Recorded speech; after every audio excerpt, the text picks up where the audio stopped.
এখন তোমরা সবাই খুব ধীরে, খুব শান্তভাবে চোখ বন্ধ করে নাও আর গভীর নিঃশ্বাস নাও আর ছেড়ে দাও।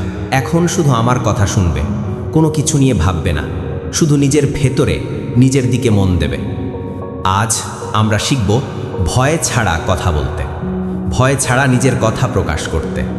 ভয় আমাদের ভেতরে লুকিয়ে থাকা একটা বাধা, কিন্তু সেই বাধা ভাঙা যায় যদি আমরা বুঝতে পারি ভয় আসলে কোথা থেকে আসে। চোখ বন্ধ রেখেই ভাবো, শেষ কবে তুমি কিছু বলতে চেয়েও চুপ করে গিয়েছিলে? শেষ কবে তোমার মনে হয়েছিল যদি আমি ভুল বলে ফেলি, যদি লোকে হাসে, যদি আমি ব্যর্থ হই? ভয় সবসময় ভবিষ্যতের একটা কল্পনা, ভয় কখনো বর্তমান না।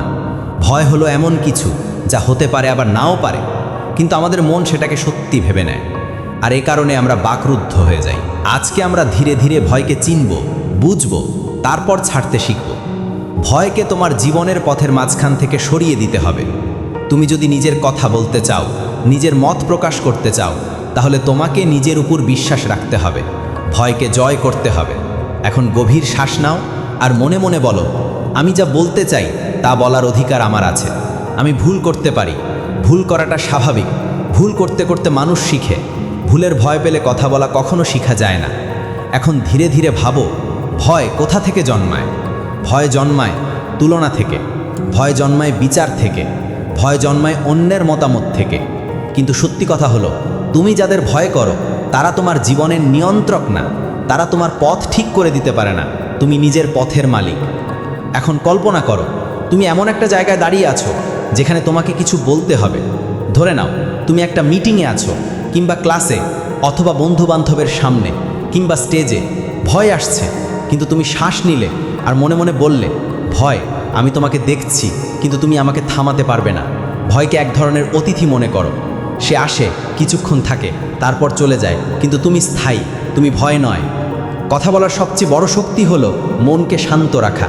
যখন মনে বিশৃঙ্খলা থাকে তখন কথা আটকে যায়। তাই তুমি কথা বলার আগে নিজের মনটা শান্ত করে নেবে। 3 বার গভীর শ্বাস নেবে, মনে মনে বলবে, আমি পারবো।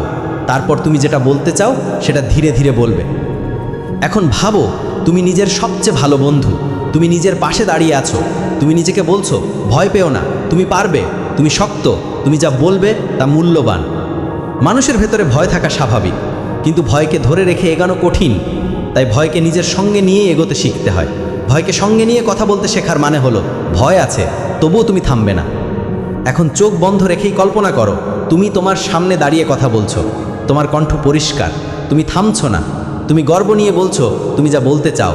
তুমি শান্ত, তুমি দৃঢ়। আর তোমার কাছে ভয় এসে দাঁড়ালেও তুমি ওকে বলছো, তুমি থাকতে পারো, কিন্তু আমার পথ আটকাতে পারবে না। কথা বলতে গেলে অনেক সময় মনে হয় সবাই আমাকে বিচার করছে, সবাই আমাকে দেখে ফেলবে। কিন্তু সত্যি কথা হলো, বেশিরভাগ মানুষ নিজের জীবন নিয়ে এতটাই ব্যস্ত যে তারা অন্যের ভুল নিয়ে ভাবার সময়ই পায় না। তাই তুমি যতটা ভাবো যে মানুষ তোমাকে বিচার করছে, তা আসলে সত্য না। এখন ভাবো, তুমি একটা গল্প বলছো, তুমি নিজের অভিজ্ঞতা শেয়ার করছো, হাসছো, কথা বলছো, মানুষ তোমার কথা শুনছে মন দিয়ে। তোমার প্রতিটি শব্দের মূল্য আছে। তুমি যতবার কথা বলবে ততবার ভয় কমবে। ভয় একটা পেশির মতো, তুমি তাকে যত চ্যালেঞ্জ করবে সে তত দুর্বল হবে। এখন ভয় ছাড়া কথা বলার জন্য কিছু অভ্যাস গড়ে তুলবে। প্রতিদিন নিজের সামনে আয়নায় দাঁড়িয়ে 2 মিনিট কথা বলবে। নিজের সাথে কথা বলা ভয় দূর করার প্রথম ধাপ। তারপর ছোট গ্রুপে কথা বলবে, তারপর ধীরে ধীরে বড় জায়গায় কথা বলতে শিখবে। মনে রাখবে, তুমি যখন কথা বলো তুমি তোমার অস্তিত্ব প্রকাশ করো। তুমি অন্যদের কাছে জানিয়ে দাও তুমি কে, আর এই পৃথিবীতে তোমার উপস্থিতি কতটা গুরুত্বপূর্ণ। এখন ধীরে ধীরে শ্বাস নাও আর মনে মনে বলো, আজ থেকে আমি ভয় ছাড়া কথা বলতে শিখব। ভয় আমাকে থামাতে পারবে না, ভয় আমাকে আটকে রাখতে পারবে না। আমি নিজেকে মুক্ত করব। এখন তোমরা আস্তে আস্তে চোখ খুলে নাও। আর যদি এই ভিডিওটা তোমার ভালো লেগে থাকে, যদি তুমি মনে করো তোমার ভয় কমাতে এই কথা তোমাকে সাহায্য করেছে, তাহলে অবশ্যই আমাদের ইউটিউব চ্যানেলটাকে সাবস্ক্রাইব করে দিও, যাতে আমরা একসাথে আরও অনেক কিছু শিখতে পারি।